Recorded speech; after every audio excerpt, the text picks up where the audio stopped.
Welcome to Visual Football Update BFU. This is where you get first class and authentic football news as it is hot. Yes, happy new week to all my fans. So let me quickly drop the update for this hour. Let me start by talking about Arsenal match yesterday. But before I proceed, please help me to do those three things: like, share, and comment. Thank you. So the match between Arsenal and Liverpool yesterday ended in 1-0 in favor of Liverpool. Kudos to the players, Liverpool's players, Arsenal players. Kudos to Arsenal players for not losing disgracefully to Liverpool. The goal that decided the match was brought by a brilliant moment.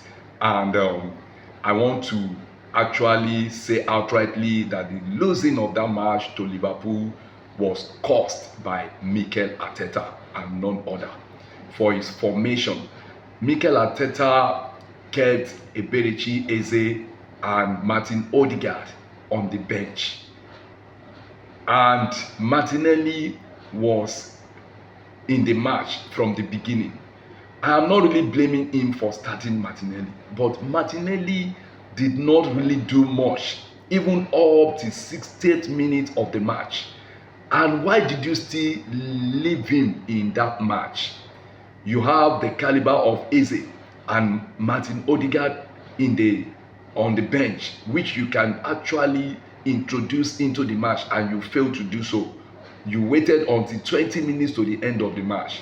No, Arteta, stop making all of these silly mistakes. Trossard was on the bench. Trossard had a very good record against Liverpool. When he was in Brighton, he scored a hat-trick in one of their matches against Liverpool. So he knew about Liverpool very well. And again, he scored another goal in Emirates when Arsenal met Liverpool last in Emirates. He scored another goal. So Trossard had a very good record against Liverpool. So why didn't you introduce him into the match?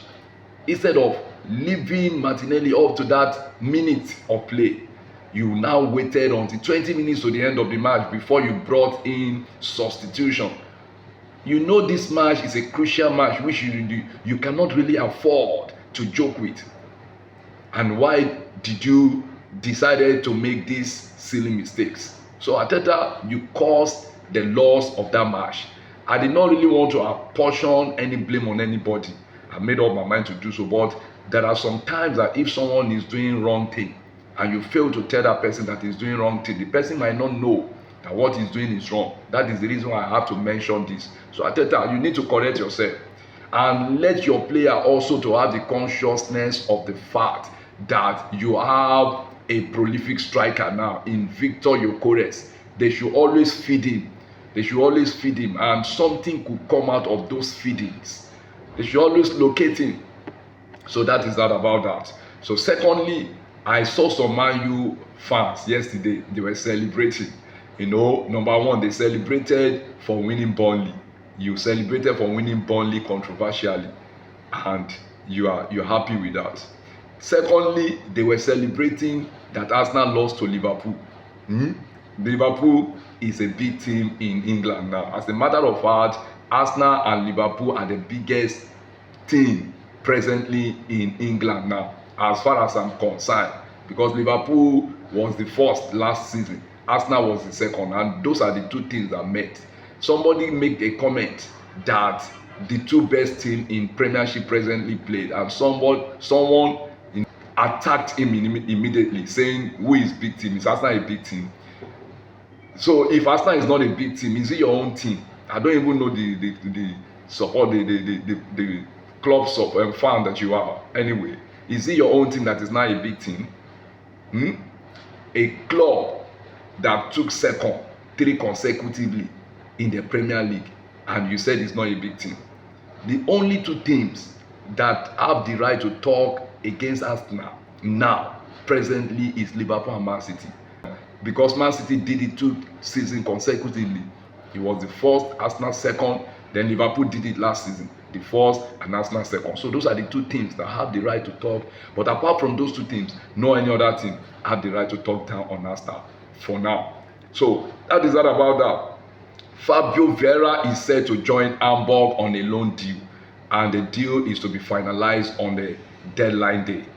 And Sambi Lokonga also is also set to join Hamburg on a permanent deal this time around, and the deal also is expected to be finalized on a deadline day.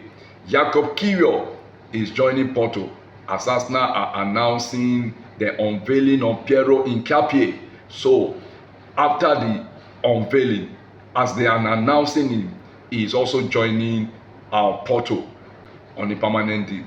Isak to Liverpool is a here we go deal already, and the deal is being finalized also on the deadline day.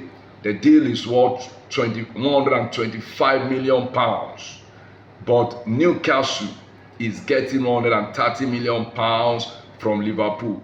The other 5 million is for solidarity purpose, according to report from Fabrizio Romano.